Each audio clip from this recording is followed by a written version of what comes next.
Rump is doubtful. He didn't practice today. He hadn't practiced all week.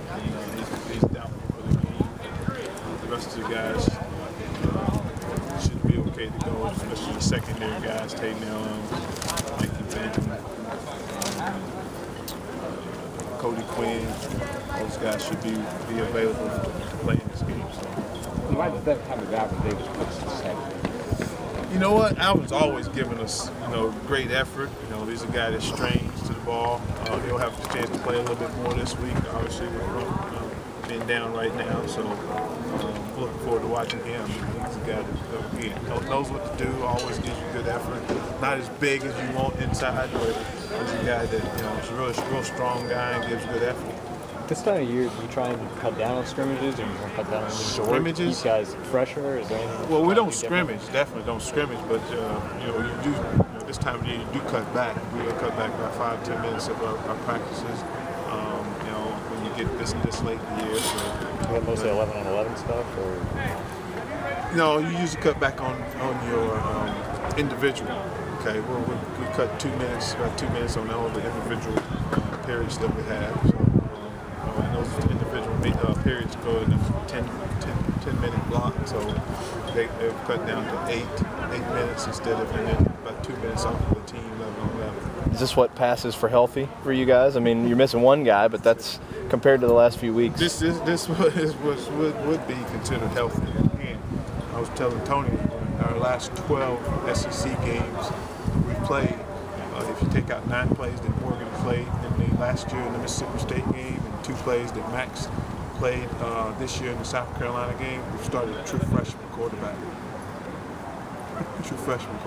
In the last 12 SEC games. 11 out of our 12. Morgan been playing starting in the Florida game and with a bad shoulder and didn't know he was starting until warm-ups. So. Does this mean you're on blood pressure medication? Just means you're 1-8. That's what it typically means. You're 1-8. Playing in this league, and then the guys are doing a great job. Again, your margin for error is really small when you're playing with a true freshman quarterback. Everybody understands that. What has Larry and Matt Smith meant to the growth of those young guys in the line? And what do you think about Larry? I know has been projected to be an NFL guy for a couple of years. What do you think about Matt's chances of playing? I think Matt will definitely be in somebody's training camp. But those guys have meant the world. We started this season with two returning starters and not a lot of experience up front. And that's probably been one of our most consistent groups, is the offensive line. We have after the last few weeks after the games, I've pulled a few plays to talk about the type of effort that we've seen, and those guys have been in a lot of those plays, especially Larry. Larry's a really good football player, and I think it's rubbed off on some of those other guys up front.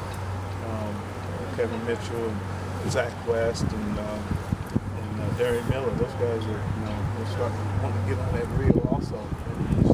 All of them have been on it sometime or another. So I think, and it's also allowed those guys to stay together. Zach West has been a guy that's been banged up, but he doesn't want to come out. He wants to be with his guy, and he could easily been out the last two games. But he's a guy that's understanding to play with toughness, play with some pain, and he's been in there and hadn't missed a beat. So we're proud of him. When NFL guys come in here, is Larry the guy that they talk about the most? Yeah, that they're definitely. Larry's the first guy. There's a couple other guys also, but Larry's the first guy that everybody talks about. He's a guy that is projected as he's one of the top 2 guards in the country, and he's playing like it. That's the thing. He's playing like it, and he's played outstanding. We thought we were playing against 2 of the top defensive linemen, interior defensive linemen that we played the last 2 weeks, and Larry's done really well against them. We ran behind him, especially the goal line play that we ran last week and the week before against Georgia. So I think he's doing an outstanding job. Have any of the fumbling issues from Saturday carried over into practice this week? No, we don't. It's not a lot of hitting though. It's not a lot of hitting. And again, that had not been an issue since the first game of the season.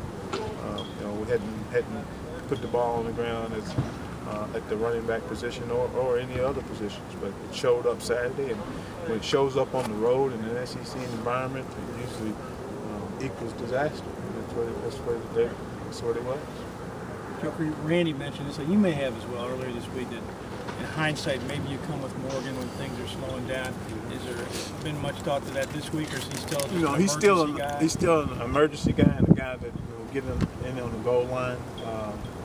We'll put him in there also to run some of the wildcat stuff and some of our quarterback run game.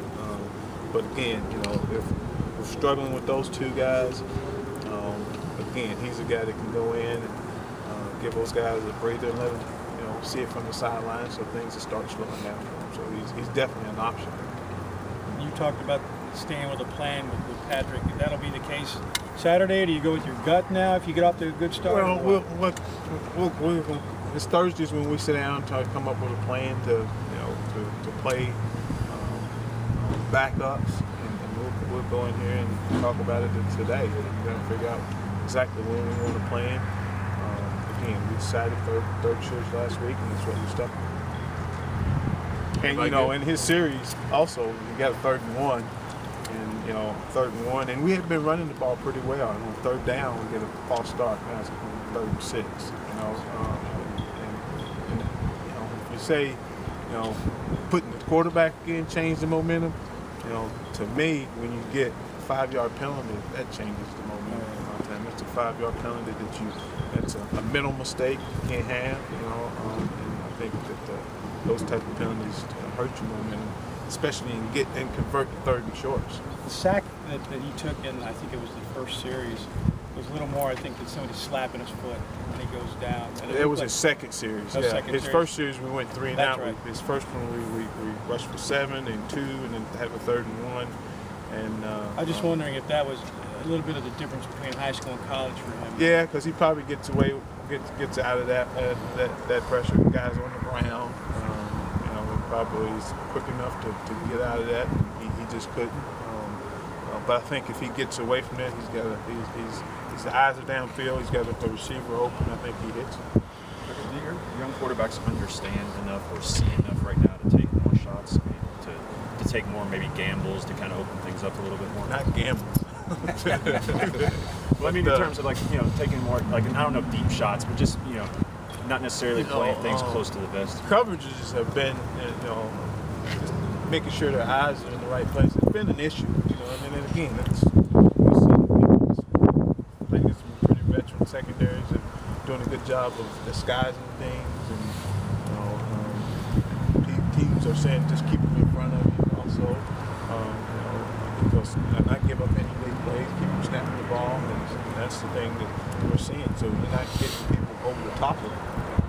They're just trying to keep us in front, playing a lot of 3D or 2D zones, and keeping the safeties got to be that allow us to get the big plays. Everybody good? All right. Thank y'all.